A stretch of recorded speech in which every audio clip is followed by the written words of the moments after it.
네, 이번 시간부터 드디어 이제 5번째 과목 이제 시작이 됩니다. 마지막 과목이니까 또 조금만 더 힘을 내셔가지고 열심히 한번 해봅시다. 자, 첫 번째 챕터 내용에서는 소프트웨어 개발 방법론과 관련되는 내용들 한번 살펴보실게요. 자, 우선은 소프트웨어 개발 방법론이다라고 얘기를 했을 때 나오는 얘기가 소프트웨어 생명 주기 모델이다 이렇게 나오죠. 여기에서 이제 생명 주기다라고 표현을 하는 것 자체가 소프트웨어가 없는 상태에서 제일 처음에 만들어내면서 출발을 하잖아요. 그래서 이제 마치 이제 생명제처럼 표현을 한 건데 제일 처음에 만들어내면서부터 출발을 하고 그리고 실제로 운영을 할 것이고 언젠가는 이 소프트웨어도 쓰여지지 않고 폐기되는 부분에 대한 것도 분명히 있을 겁니다. 그래서 마치 뭐 사람처럼 혹은 생명체처럼 전체적인 하나의 생명 주기의 형태다라고 이제 표현을 하고 있는 거죠. 그렇다면 그 모형에 대한 부분을 얘기를 했을 때 어떤 게 있느냐를 살펴보실 건데 자, 일단 약자 표현에서 소프트웨어 생명 주기 있는 그대로 갔죠. 소프트웨어 디벨롭먼트 라이프 사이클이다 라고 해가지고 첫 번째 글자만 따왔죠. 그래서 SDLC다 라는 표현이 나오면 아, 소프트웨어 생명 주기구나 이렇게 인식을 해 주시면 되겠고요. 자, 명시되어 있죠. 소프트웨어를 개발하는 전체 과정을 얘기하는 거다. 자, 그러면서 개발할 소프트웨어에 적합한 모형을 선택을 한다라는 거는 개발 방법에 대한 것이 여러 가지 형태가 있는데 소프트웨어 특성에 맞추어서 어떤 방법을 쓸 것인가 적합한 걸 선택을 하겠다 이런 의미가 되는 거죠. 네, 그렇게 이제 적용을 하자라는 얘기고 대표적인 모형으로 얘기하는 것이 바로 이렇게 나옵니다. 폭포수 모형 그리고 프로토타이핑 그리고 나선형, V모델 이런 것들이 대표적으로 있다라고 얘기를 하죠. 그러면 이제 이 각각에 대해서 어떠한 특징이 있는가 이걸 구분하시는 게 여러분이 이제 시험 문제 푸실 때 등장하는 문제 유형입니다. 자, 한번 살펴보실게요.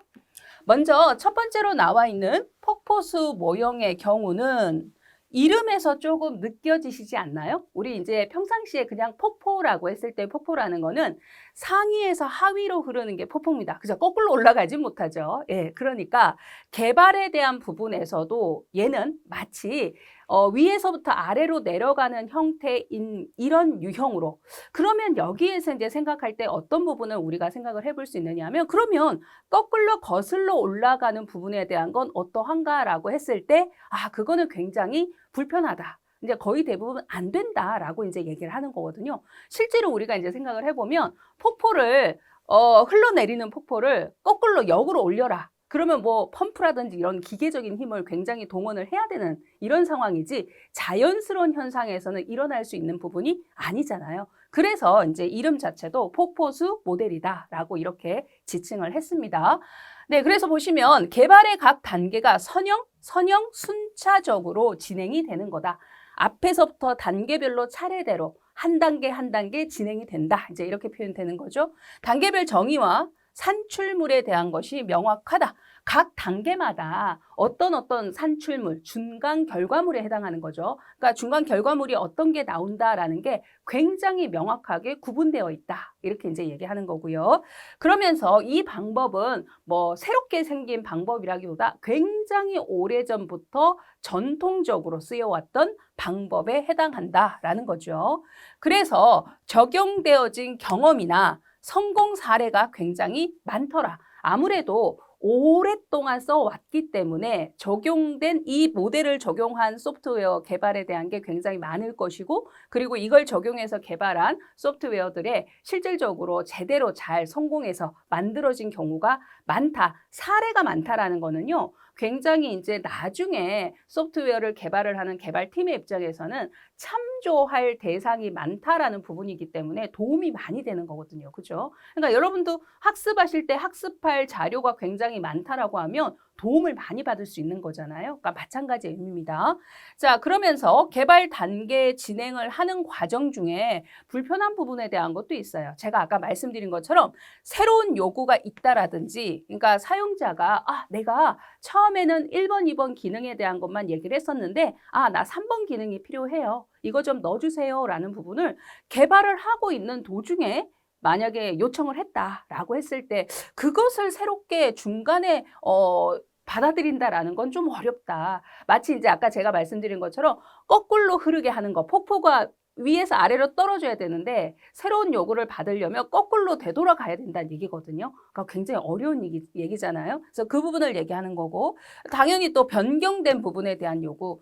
나는 2번 요구를 얘기했었는데 2번 말고 2-3으로 해줘. 뭐 이런 식으로 약간의 변경이라도 사실 변경된 요구에 대한 부분을 반영한다는 게 굉장히 어렵다. 그러니까 만약에 그렇게 해야 되는 상황이면 그 부분만 수정을 하거나 변경을 하는 것이 아니라 단계 자체를 아예 처음부터 해야 되는 상황이 생길 수 있는 거예요. 그러니까 요것만 어떻게 수정을 해서 다음 단계로 넘어갈까? 이게 안 되다 보니까 안 되겠다. 처음부터 다시 시작해. 이렇게 갈 수도 있다는 거죠. 예, 그러한 어려움이 있습니다. 그래서 이전 단계로 그냥 굉장히 자유롭게 편안하게 돌아가는 건 안 되다 보니까 아예 처음부터 다시 시작을 하는 그런 경우들이 있을 수밖에 없다라고 이제 표현을 하는 거죠. 자, 그러다 보니까 얘는 어떤 형태가 또 있을 수 있느냐 하면 개발을 진행하는 과정 중에 자, 개발 단계에서 발견하지 못한 오류가 있을 수 있거든요, 분명히. 자, 그것으로 인해서 소프트웨어를 실질적인 가동을 했을 때, 그러니까 개발을 할 때는 잘 몰랐던 거죠. 네. 그런데 실제로 소프트웨어를 개발해서 운영을 해본 거죠, 사용자 입장에서. 근데 그 상황에서 굉장히 예상치 못하는 치명적인 오류가 발견될 수도 있다. 자, 이 부분을 이제 얘기를 합니다. 치명적 오류가 발견될 수 있다라는 측면. 예, 그래서 이렇게 하나하나의 특징에 대한 부분을 여러분이 잘 기억을 해 두시면 됩니다. 어떤 부분에 특징이 있고, 어떤 장점이 있고, 어떤 단점이 있다라는 부분. 이런 것들이 시험 문제에 다 나옵니다. 구분을 하시는 부분이. 자, 계속해서요. 주로 내용이 단순하고 소규모 시스템에 적용할 프로젝트 개발에 적합하다. 이런 경우는 그래서 규모적인 부분에서 소규모 시스템 개발에 적합하다라고 이제 얘기할 수 있고요. 각 개발 단계들이 있을 텐데 첫 번째가 타당성에 대한 걸 검토를 하게 됩니다. 그러니까 의뢰를 받으면 무조건 오케이 이렇게 갈 수 있는 게 아니잖아요. 그래서 개발팀의 입장에서 개발 회사의 입장에서는 사용자한테 의뢰를 받으면 우리가 이 금액으로 혹은 이 인력으로 혹은 우리가 가지고 있는 기술력으로 요청되는 부분을 개발을 할 수 있을까라는 부분에 대한 걸 우선적으로 판단을 해야 되죠. 무조건 오케이 할 일이 아니죠. 그래서 그래 충분히 개발할 수 있겠구나 라는 판단이 되면 어떤 형태로 이제 개발을 할 건지 계획을 먼저 우리가 항상 어떤 일을 추진할 때 계획을 먼저 잡잖아요. 그죠? 그리고는 구체적으로 이제 사용자 측에서 요구한 뭐 기능이라든지 이런 측면이 무엇이 있는가 요구 분석에 대한 부분을 하게 될 거고요. 그 다음에 실질적인 개발을 위한 설계 과정을 거쳐서 구현을 하는 거죠. 구현을 한다는 거는 이제 프로그래머 입장에서는 특정 프로그래밍 언어를 이용해서 코딩을 한다 그러죠. 프로그램을 만듭니다. 프로그램을 짠다 그러죠. 그리고 테스트 과정을 거쳐서 문제 사항이 없는지 확인을 할 것이고 그 다음에는 이제 사용자한테 인수를 하겠죠. 그러고 나면 인수가 되었다고 해서 끝나는 게 아니라 사용자 환경에서 잘 돌아가고 있는지 중간중간 확인도 해야 되죠. 그리고 문제 사항이 또 유발됐다면 보수도 해야 되죠. 그러니까 유지 보수 과정이라고 얘기를 합니다. 그죠? 그래서 뭐 기능적인 부분에서 업그레이드를 해야 되는 측면에서 유지 보수를 할 수도 있고요. 혹은 운영을 하다가 예측하지 못하는 문제 사항이 현장에서 또 발생될 수도 있단 말이에요. 근데 그 부분에 대한 것도 당연히 개발팀에서 일정 기간 동안은 책임을 져야 되거든요. 그래서 그 부분의 오류도 확인하고 검증하고 고쳐주는, 수정해주는 이런 역할도 해줘야 되겠죠. 네, 그래서 유지보수를 하는 이 일련의 과정 전체까지를 하나의 폭포수 모형에서의 라이프 사이클이다라고 이제 얘기를 하고 있습니다. 그래서 이 순서에 대한 부분도 기억을 좀 해주시고요. 자, 그리고 두 번째로 얘기를 하는 모형은 프로토타이핑이라는 모델인데 여기서 이제 프로토타입이다라고 얘기하는 부분은 일종의 샘플이다 이렇게 생각하시면 돼요. 여러분들 왜 시중에 보면 일반 시중에서 판매되어지는 온전한 상품의 형태 말고 대표적으로 이제 얘의 어떤 성분을 녹아낸 그쵸 뭐 우리 여러분이 생각할 때 제일 편한 게 화장품일 것 같아요. 그죠? 화장품을 보면 요 성분이 이제 딱 핵심으로 담겨 있는 샘플 같은 제품들 홍보용으로 많이 이렇게 판매를 하기보다 한번 써보십시오. 이렇게 이제 많이 주죠, 사실상. 예, 그런 개념이라고 보시면 되는데, 요거 같은 경우도 프로토타입이라는 게 하나의 이제 샘플 형태, 완전히 만들어진 이제 온전한 제품이 아닌 거죠. 견본인 거죠. 설계 개발될 소프트웨어 견본에 해당하는 프로토타입이라는 것을 먼저 만든다라는 얘기입니다. 그런데 이때 이제 견본을 만들 때는 완전히 온전한 제품에서 요구되어지는 모든 기능을 다 갖고 있다. 이렇게 가기는 좀 힘들죠. 왜? 빠른 시간 안에 프로토타입 견본을 먼저 만든 다음에 이거를 기본으로 해서 정제를 해 나가면서 온전한 제품을 만들어가는 거거든요. 그래서 얘는 처음에 핵심 기능을 위주로 해서 우선은 먼저 빠르게 만들어냅니다. 네, 핵심 기능 위주로. 그런 다음에 사용자의 피드백을 반영을 해요. 그러니까 사용자한테 내가 핵심 기능을 담아서 샘플을 먼저 만들었다. 견본을 만들었는데 당신들이 한번 써봐라 하고 준다는 거죠. 그러면 사용자가 해당 기능을 써본 다음에 이거는 뭐가 좋다. 이거는 뭐가 더 첨가가 돼야겠다라는 피드백을 해주면 그 부분을 반영을 바로 한다는 거죠. 그러면서 이제 프로토타입 자체를 정제를 하게 됩니다. 뭔가 고치거나 추가하거나 이런 작업을 하게 된다는 거죠. 네, 그러면서 이제 점점점 실질 소프트웨어, 완제품을 만들어가는 과정이 이제 쭉 진행이 되어 가는 거예요. 자, 그겁니다. 그러다 보니까 결국은 중간중간에 사용자 피드백을 받는 부분이 있으니까 사용자의 요구사항 반영에 대한 게 개발 과정 중에도, 그러니까 개발을 하고 있는 중간중간에도 얼마든지 반영하는 게 어렵지 않다라는 거죠. 얘는 어차피 개발 단계 자체가 프로토타입을 사용자 피드백을 계속 반영해서 정제하는 과정이 반복되어지니까 한 번만 그렇게 하는 게 아니라 충분하다라고 판단이 될 때까지 그거를 계속 반복을 해요. 또 정제를 하고 그다음에 사용자 피드백을 또 얻고 또 정제를 하고 계속적으로 그렇게 이제 진행이 되는 거니까 요구사항 반영이 굉장히 용이하다라고 이제 얘기를 할 수 있는 거죠. 그러면서 이제 의뢰자나 개발자 모두에게 공동의 참조 모델을 제공을 하기 때문에 공동의 참조 모델을 제공한다는 거는 서로 간에 의사소통하는 게 굉장히 편하다라고 이제 얘기를 할 수 있는 부분인 거죠.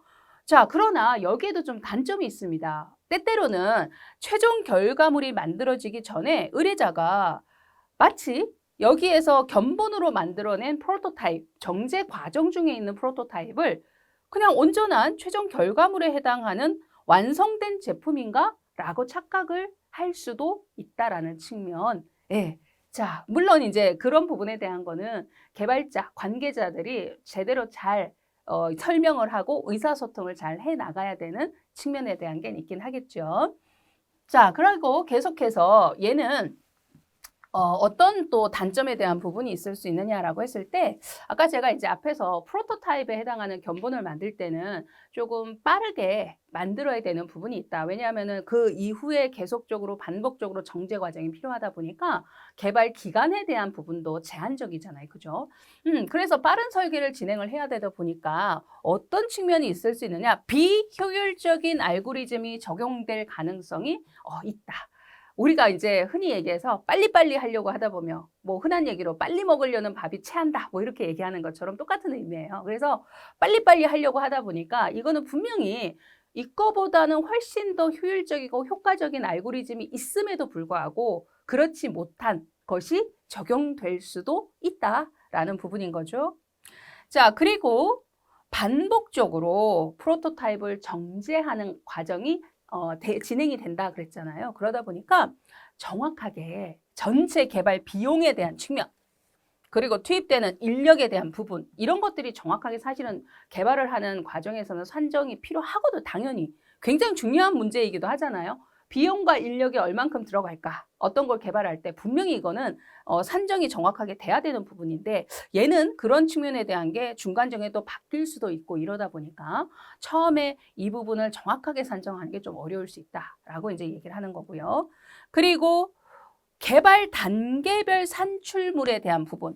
요거는 이제 상대적으로 비교하면 금방 앞부분에서 퍼포스 모형 같은 경우는 각 단계별 산출물이 명확하다 이런 얘기를 했었거든요. 근데 그거랑 비교했을 때 상대적으로 단계별 산출물에 대한 생성이 명확하지 않고 계속적으로 프로토타입에 대한 정제 과정이 반복되어지는 형태이기 때문에 사용자 피드백이 어떤 것이 들어오느냐에 따라서 정제되어지는 정도도 또 달라진다는 말이죠. 그러다 보니까 중간 산출물에 대한 생성이 명확하지 못한 이런 측면에 대한 것도 있을 수 있다라는 거죠. 그 얘기는 전체적인 개발 과정에 통제를 하는 부분에 대한 게 통제 관리를 하는 부분이 쉽지는 않다라고 이제 표현을 할 수 있습니다.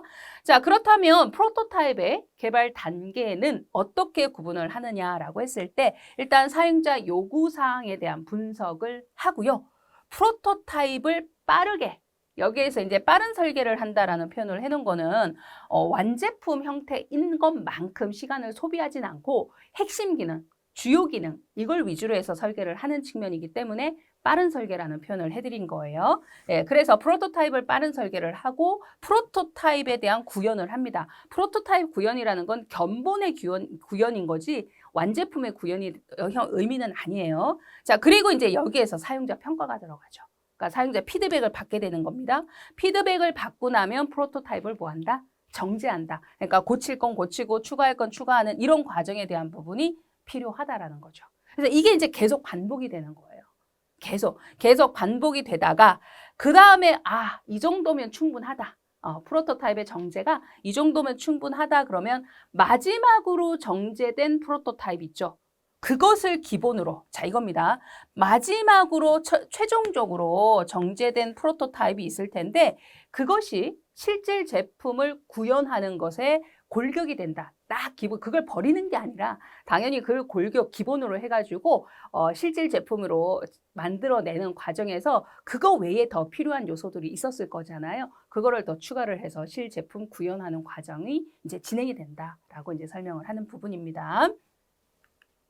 자, 그리고 세 번째로 얘기하는 모델은요, 나선형 모델이다. 이렇게 이제 구분을 하는데, 여기에서 나선이라는 표현 자체가 쉽게 얘기하면 모양 자체가 우리 이제 달팽이 집 있죠? 달팽이 집 형태. 그러니까 이렇게 이제 뱅글뱅글 돌아가는 이런 달팽이 집 형태. 이걸 이제 나선형이다라고 구분을 해주시면 되는데, 얘는 특징 자체가요, 금방 앞에서 나온 두 가지 모형이 융합이 된 형태예요. 네, 그래서 보시면, 폭포수 모델에서 순차적 개발의 제어적인 부분, 순차적 개발의 제어적인 부분이라는 거는 각 단계별로 명확하게 탁탁탁 산출물이 나오면서 진행이 되다 보니까 전체적인 개발의 통제가 굉장히 용이하거든요. 그런 측면을 얘기하는 거예요. 개발의 제어적인 측면. 이런 특징과 프로토타이핑 모델에서 반복적인 정제를 하는 부분. 반복적인 정제를 한다는 거는 사용자 요구에 대한 부분을 개발 과정 중간중간에도 계속 수용해서 최대한 받아들이겠다. 이런 의미가 있는 거거든요. 예, 그 부분을 기본적으로 모두 다 수용한, 융합을 한 형태다라고 이제 보시면 되는 거죠. 그러면서 이 나선형 모형 쪽에서 가장 중요하게 생각하는 요소가 뭐냐면 바로 개발 중간에 위험 분석 과정을 추가했다라는 얘기입니다. 위험 분석. 여기에서 이제 위험 분석에 대한 부분은 문제가 그러니까 오류가 발생하는 측면이 있죠. 이런 요소가 없는지를 계속 개발 중간중간에 확인한다는 얘기예요. 그게 이제 위험 분석이라고 표현을 하는 거고 이걸 아예 중간에 개발 과정에 그냥 넣어버린 거예요. 단순히 그냥 쭉 개발하고 나서 우리 테스트할 게 테스트는 기본적으로 다 하거든요. 근데 개발이 다 끝난 다음에 요 형태에 맞는 테스트를 해볼 게가 아니라 얘는 위험 인자가 없는지 개발 과정 중간중간에 계속적으로 체크를 한다는 거죠. 예, 이 측면에 대한 부분이 나선형 모델에서는 가장 큰 특징이라고 볼 수 있습니다.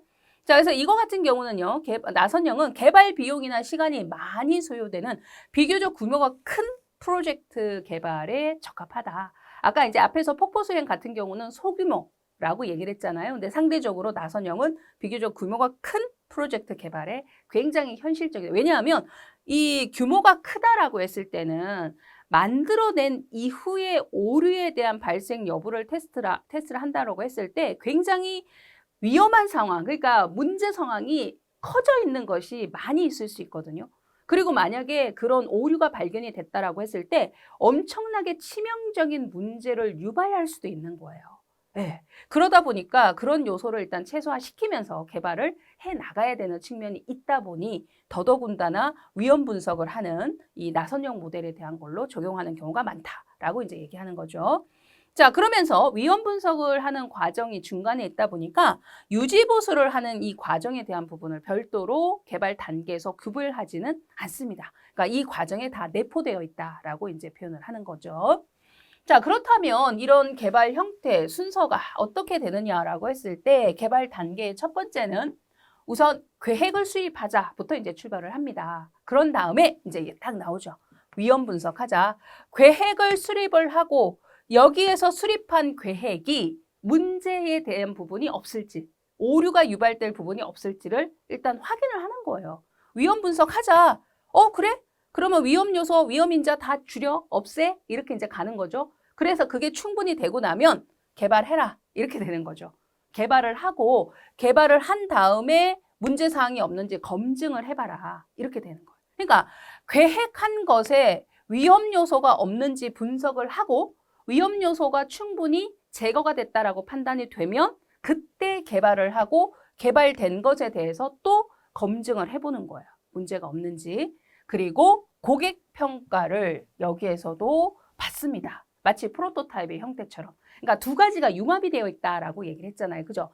정확하게 각 단계마다 무엇을 진행할지에 대한 거를 이제 수립을 해놓은 상태고, 그래서 이제 단계별 뭔가 중간 산출물에 대한 부분이 정확하게 잘 나온다는 얘기죠. 그러면서 여기에서도 만들어진 것에 대한 고객 평가를 중간에 받는 거고요. 요때 이제 프로토타입이라는 게 견본의 의미잖아요. 그죠? 예. 그래서 그 견본에 대한 부분을 역시 정제하는 과정이 들어가더라. 융합이 돼 있는 거니까. 그러면서 얘는 점증적으로 반복 진행을 한다. 아까 제가 나선형에 대한 부분을 달팽이 집처럼 이렇게 간다 그랬잖아요. 이게 점증적. 처음에는 조그맣게 출발을 한다는 거야. 작은 거부터 먼저 만들어서 뭔가 문제사항이 없다. 그러면 또 그 다음 거 만들고 또 정지해서 그 다음 거 만들고 그 다음 거 만들고 이렇게 이제 키워간다는 거예요. 그러니까 마치 이제 우리 눈덩이 조그만 주먹에서부터 출발해서 점점점 굴려서 커져가잖아요. 그거랑 같은 의미. 그런 형태로 소프트웨어를 개발을 해 나간다라고 이제 얘기를 하는 거고. 자, 반복적으로 위험 요소들이 제거돼서 개발의 진행이 되는 형태이기 때문에 굉장히 완성도가 높은 품질이 좋은 소프트웨어로 개발되어질 수 있다라고 이제 설명을 하고 있습니다. 자, 특히 이제 요런 데 보면 아까 이제 앞에서도 그렇지만 요런 순서들 있잖아요. 계획 수립하고 위험 분석하고 그다음에 개발 및 검증 이후에 고객 평가. 그리고 여기서 끝난 게 아니죠. 또 계획 수립하고 위험 분석. 얘도 이제 계속 반복되는 거예요. 이거를 계속. 그래서 이제 전체가 완전히 끝날 때까지 계속 순환적으로 반복이 됩니다. 그러니까 요런 각 모델마다 개발 단계, 순서 나와 있는 부분들은 또 명확하게 또 구분을 잘 해주시고요. 계속해서 네 번째 모델은 V 모델이라고 해서 V 모델에 대한 부분은 폭포수 모형에다가 테스트 작업이 추가 확장된 모델을 V 모델이라고 얘기를 한다. 이제 이렇게 보시면 되는데 폭포수 모형에서 이제 단계별 산출물이 만들어지는 부분이 있잖아요. 그러면 그 부분에다가 각 단계마다 뭐를 추가를 한 거냐면 검증하는 거, 테스트하는 거. 테스트하는 부분에 대한 거를 추가를 해놓은 거예요.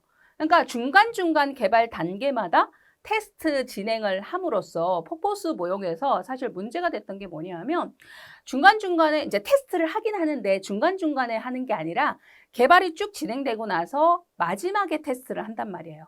그런 다음에 이제 인수인계하고 유지보수하는 거거든요. 그러다 보니까 개발 과정 중에 문제가 있었던 부분이 발견되지 않았다면 수정되지 않았다면 그거는 나중에 치명적인 오류가 생길 수 있다. 이렇게 얘기했어요. 그죠?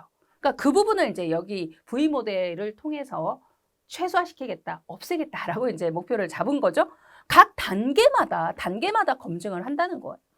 해서 오류를 최소화하는 것이 목적이다라고 얘기를 하는 거고 구현 단계를 꼭지점으로 해서 왼쪽에 분석 설계 단계를 나타내고 그러니까 요거대로 이제 명시를 해드리면 중간에 꼭지점에 해당하는 게 여기가 구현을 하는 과정. 구현하는 게 이제 프로그램을 실제로 하는 거죠. 그죠? 요거를 기준으로 해서 왼쪽의 분석과 설계에 해당하는 부분이 있다는 거죠. 그러니까 여기에 분석을 하는 부분이 있고 그 다음에 설계를 하는 부분이 있고 이제 이 말을 하는 거예요. 그 다음에 오른쪽에 그에 따른 검사 과정. 그래서 요 설계한 부분과 관련되는 검사, 분석을 한 거와 관련되는 검사 이런 얘기예요. 그래서 이제 이 설계를 분석하고 설계하고 이런 전체적인 개발을 하는 이 공정 과정 부분과 그거에 적합한 테스트에 해당하는 부분 요렇게 이제 연계가 된다 그래서 모양 자체가 V 모양이죠. 예, 그래서 V 모델이다라고 이제 얘기를 하는 겁니다. 그죠? 여러분이 이제 이 부분은 우리 테스트하는 앞부분에서 뭐 화이트 박스, 블랙 박스 테스트 많이 학습하셨잖아요. 그죠? 그때 보시면 우리 테스트하는 부분에서도 단계별 테스트라고 해서 있었어요. 그죠? 테스트 레벨 나왔던 거 그거예요. 예, 그 부분에 대한 설명을 다시 한번 해준 겁니다. 혹시 기억이 잘 안 나시면 그 해당 부분 다시 한번 살펴보시면 되셔요. 자, 그러면서 각 검사 과정에서 발견된 오류는 어떤 개발 단계에서 발생한 오류인지를 당연히 알 수 있죠. 단계별로 이제 확인을 하는 거니까. 그래서 얘는 신뢰도가 요구되는 소프트웨어 개발에 적합한 개발법이 해당한다. 그렇죠. 신뢰도가 요구된다는 거는 오류가 없어야 되는 거거든요. 그러니까 그런 개발에서는 단계별로 하나하나 다 오류 검증을 하면서 개발을 하자. 이제 이런 측면. 그럴 때 이제 적합한 개발법이다라고 얘기를 할 수 있습니다. 네, 그래서 대표적으로 이렇게 4가지 형태의 개발 모델들 각각의 특징이라든지 그리고 개발 순서라든지 이런 부분들 잘 좀 기억하시면 됩니다. 문제 형태여서 이제 어떻게 나왔는지 한번 살펴보실까요? 문제에서 크게 복잡하지 않아요. 여러분이 지금 학습하신 거 머릿속에만 잘 갖고 계시면 어렵지 않아요. 해결할 수 있습니다. 한번 볼까요? 자, 프로토타입을 지속적으로 발전시켜 최종 소프트웨어 개발까지 이르는 방법으로 위험 관리가 중심인 소프트웨어 생명주기 모형이다.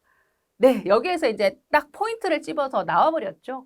정답은 그렇죠. 나선형 모형. 그래서 위험 관리에 대한 부분이 중심이다. 그러면서 프로토타입을 지속적으로 발전시킨다는 거는 점진적으로 개발을 해나간다. 이런 얘기잖아요. 그죠? 어때요? 어렵지 않죠?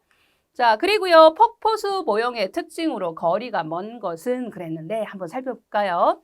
개발 중 발생한 요구사항을 쉽게 반영할 수 있었나요?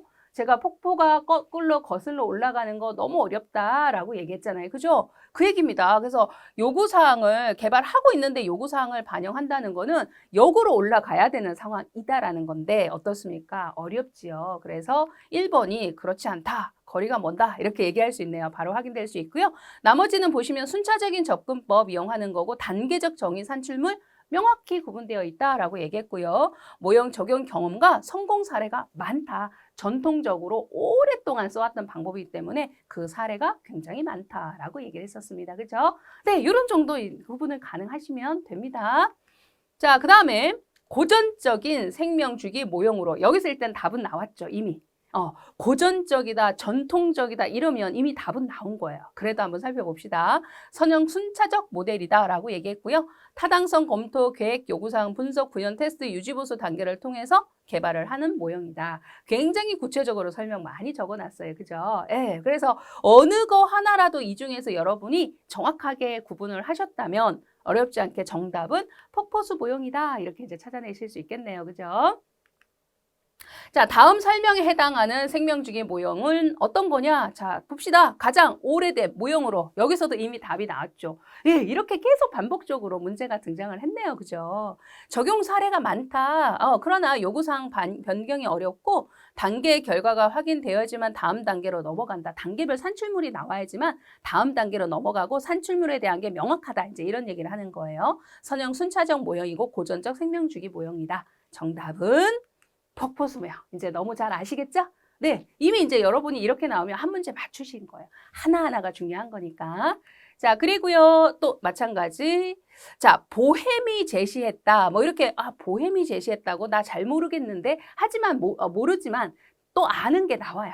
네, 모르는 거에 집중하실 필요는 없어요. 아시는 걸 끌어내시면 돼요. 고전적인 생명주기 모형이다. 선형 순차. 이제 더 안 보셔도 알겠죠? 정답 폭포수. 20년도도 그렇고 21년도 그렇고 해가 바뀌어도 계속 이 문제 형태로 계속적으로 등장을 했네요. 그렇죠? 따로 봅시다. 나선형 모형의 4가지 주요 활동 순서대로 나열해라. 그러니까 개발 단계에 대한 부분을 순서대로 나열해라 이렇게 얘기했네요. 그죠? 이 4가지 형태였는데 제일 처음이 뭘 한다?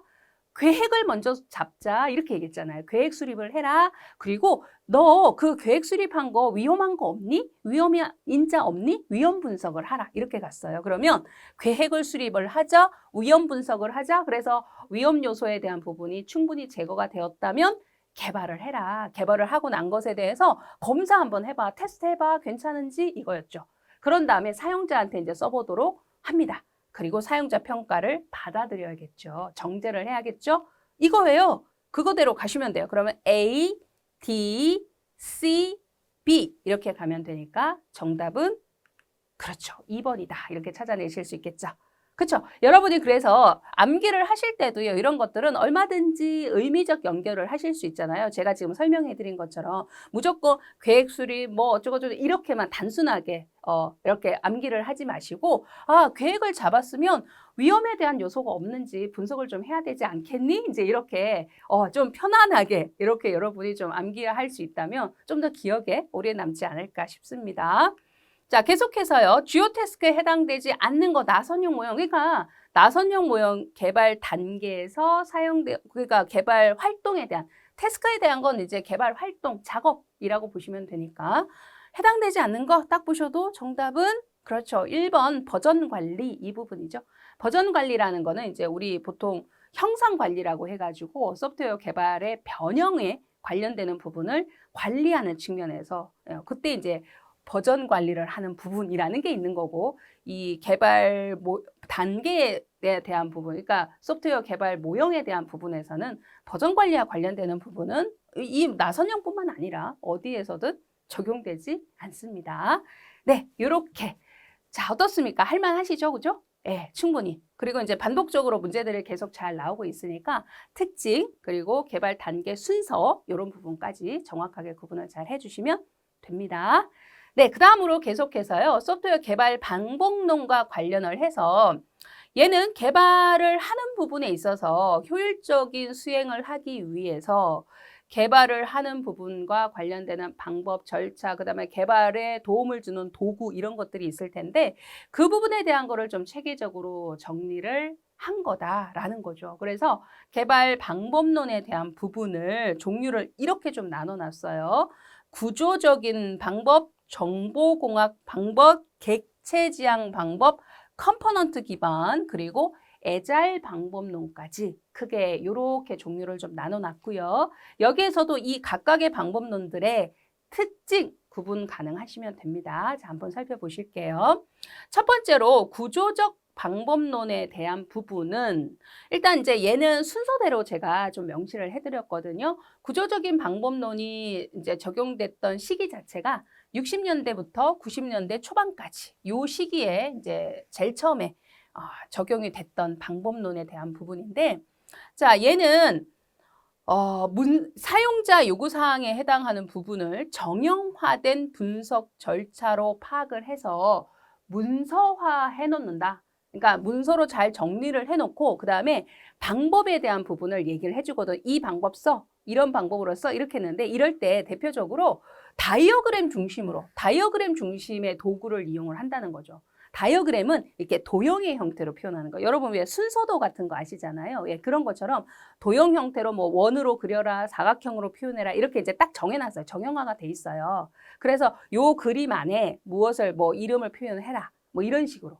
그래서 이제 그림의 형태로 다이어그램 형태로 표현을 하는 문서화 작업 대체로 많이 사용을 했다라는 부분인 거고 그래서 여기에 쓰여지는 대표적인 도구 형태가 자료 흐름도, 자료 사전, 소단위, 명세서. 여러분 아예 생소하진 않으시잖아요. 그죠? 들어보셨던 내용이죠. 그래서 이런 것들이 사용되어진다라고 하면 구조적 개발 방법론에 해당하는 거다. 이렇게 이제 구분하시면 되겠고 그러면서 여기에서는 기능 중심의 모듈이라는 것을 단위로 분할해서 설계를 한다라는 측면.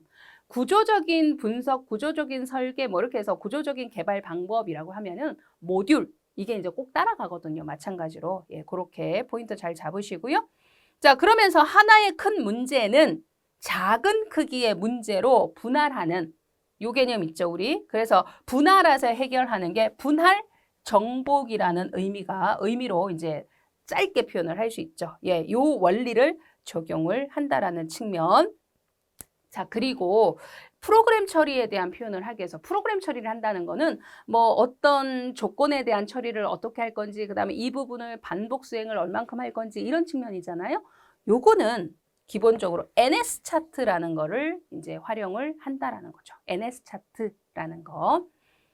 자, 그리고 이 NS 차트를 그러면 구분을 조금 더 이제 하기 위해서 제가 그 아래쪽에다가 내용을 좀 추가를 해드렸죠. 예, 그러면 이 NS 차트를 활용을 한다는데 뭐냐라고 했을 때 작업 처리 순서를 표현을 함에 있어서 얘는 특징이 사각형 안에 도형으로 표현한다는 거죠. 사각형 안에 도형으로 표현을 한다. 그러니까 일반적인 순서도에 해당하는 거라면 우리 일반적인 순서도하고 예를 들어 비교하면 순서도는요.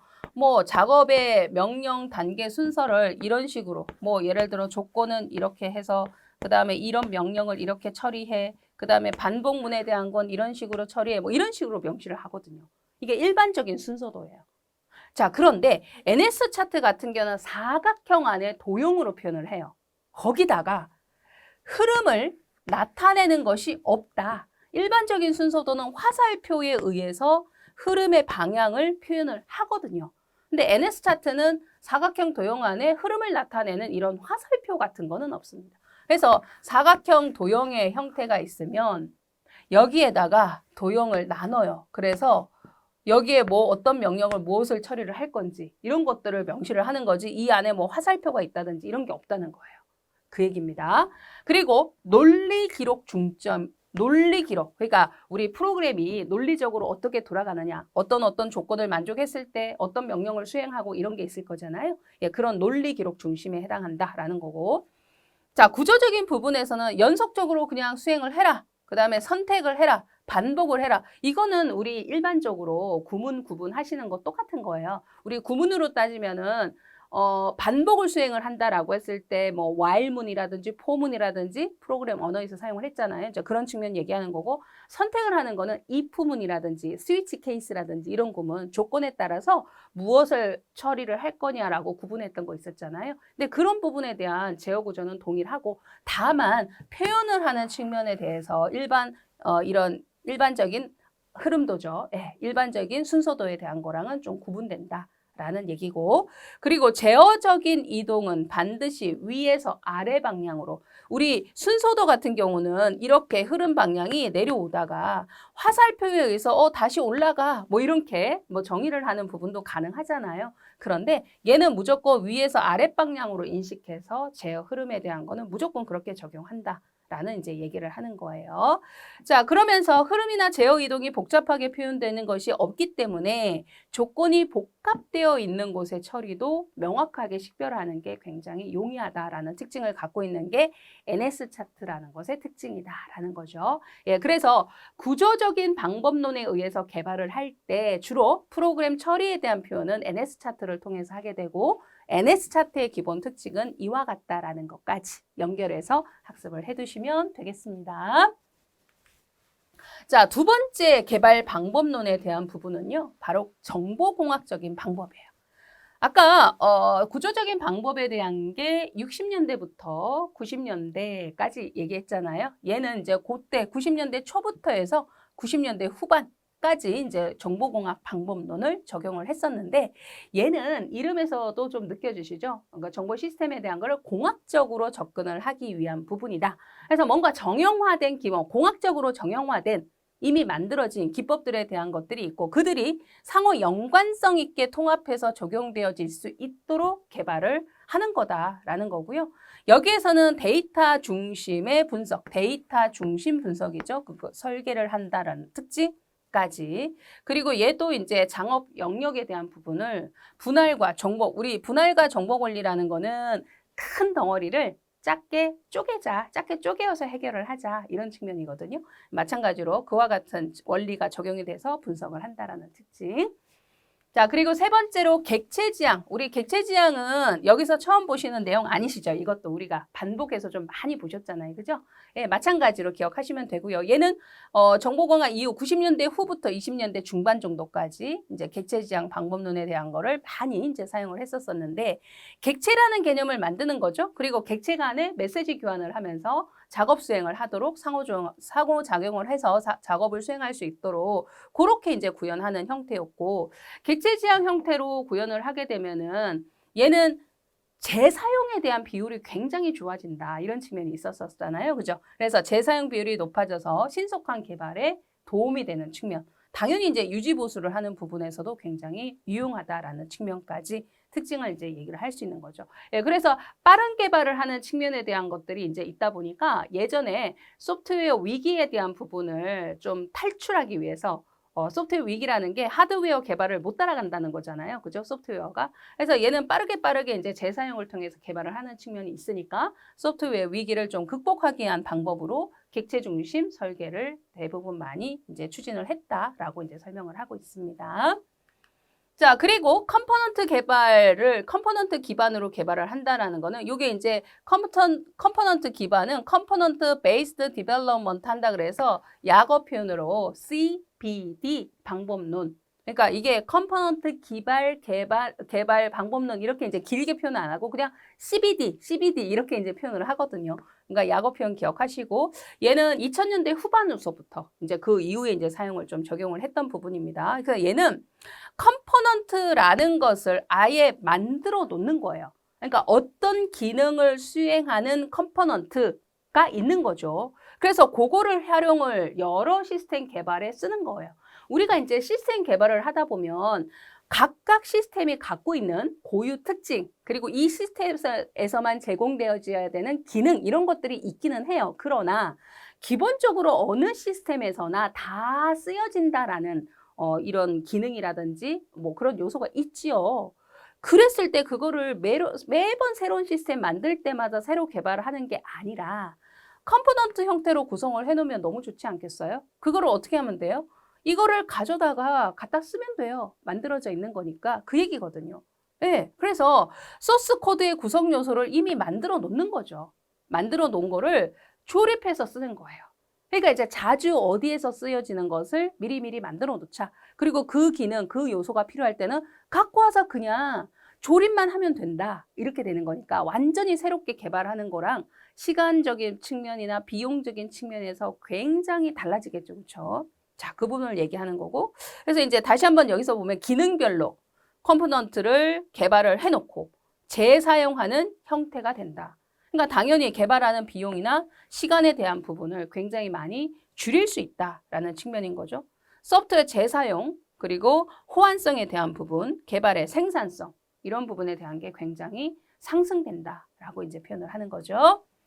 계속해서 에자일 프로세스다라고 했을 때 이거는 이제 2001년서부터 이제 에자일이 대두가 되기 시작을 했어요. 그러니까 그때부터 이제 적용이 된 건데 요거는 전통적인 개발법에 대한 거하고 비교했을 때 굉장히 이제 좀 많이 달라진 측면에 대한 게 이 소프트웨어라든지 시스템이라는 거는 사람 중심이다라는 거죠. 중요한 거는 사용자 중심이다. 그래서 전통적인 방법 같은 경우는 사례도 많고 뭐 여러 가지 좋은 점이 많이 있기는 하지만 문제가 되는 건 중간중간에 요청되어지는 부분이 개발하는 도중에 이거를 추가하는 게, 변경하는 게 불편하다라는 거는 말이 안 된다. 이제 이렇게 주장하는 부분인 거거든요. 예, 그래서 중간 요청에 대한 것도 언제든지 수용을 할 수 있어야 된다라는 게 이 애자일 프로세스 모형에 주장하는 부분이에요. 예, 그래서 요구사항에 대한 부분을 탄력적으로 수용을 못했다는 거죠. 그 부분을 빠르게 받아들이자. 그리고 그 시점에 해당 문제를 바로바로 해결을 하면서 개발을 해라. 이런 거예요. 그래서 이제 애자일 쪽에서는 자꾸만 얘기하는 게 우리가 원래 처음에 개발을 1, 2, 3번 해주려고 하지 않았냐? 그러니까 우리는 1, 2, 3번밖에 못해. 이렇게 자꾸 주장하지 말고 1, 2, 3번이라고 했었지만 중간에 언제든지 4, 5번에 대한 추가 요청이 있으면 유연하게 탄력적으로 받아들여라. 1, 2, 3번에서도 만약에 3번이 아니라 3-1로 바꿔달라 하면 그것도 얼마든지 바꿔줘라.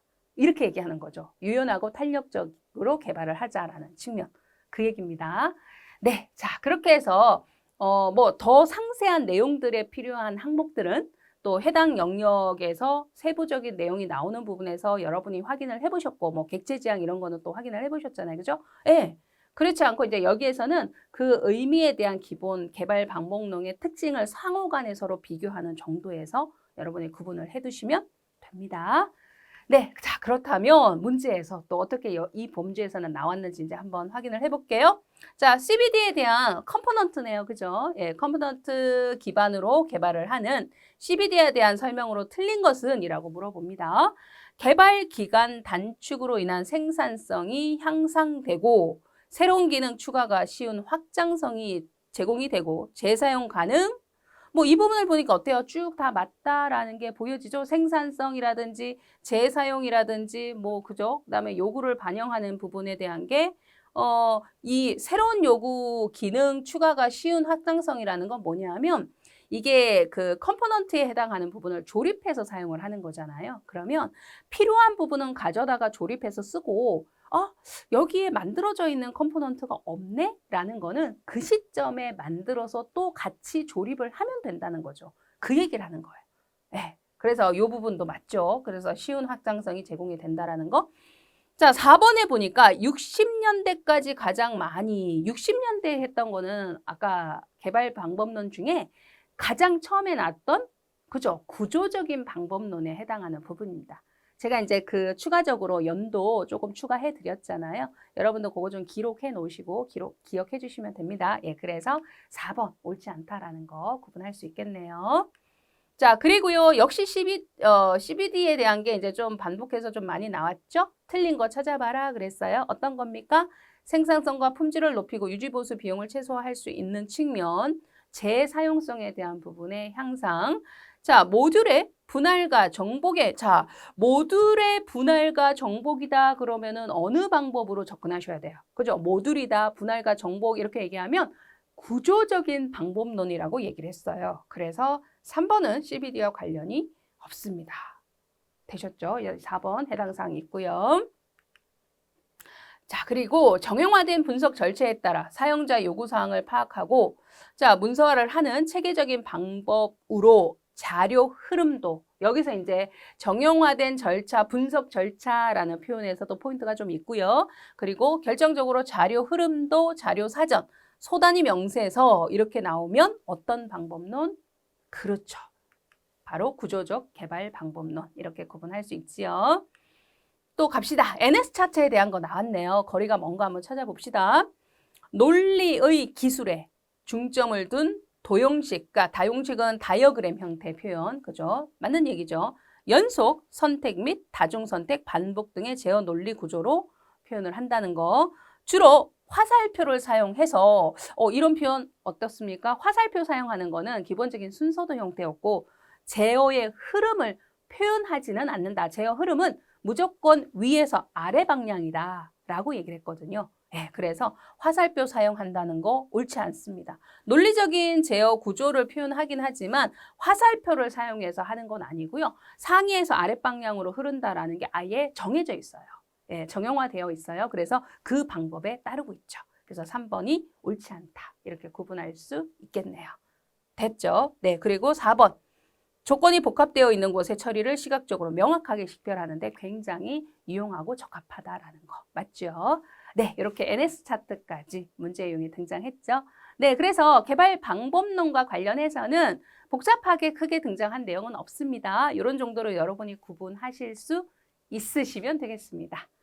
어떻습니까? 우리 이제 5과목 이제 첫 부분인데 크게 어렵지 않게 이제 출발을 잘 하실 수 있겠죠? 네, 많이 어렵지 않습니다. 그러나 반드시 이제 해당 영역에서 지금 보시는 것처럼 시험을 보실 때 뭐 한 문제씩, 두 문제씩은 역시나 여전히 꼭 나오고 있는 파트니까 특징에 대한 거 잘 좀 구분을 해두시면 되겠습니다.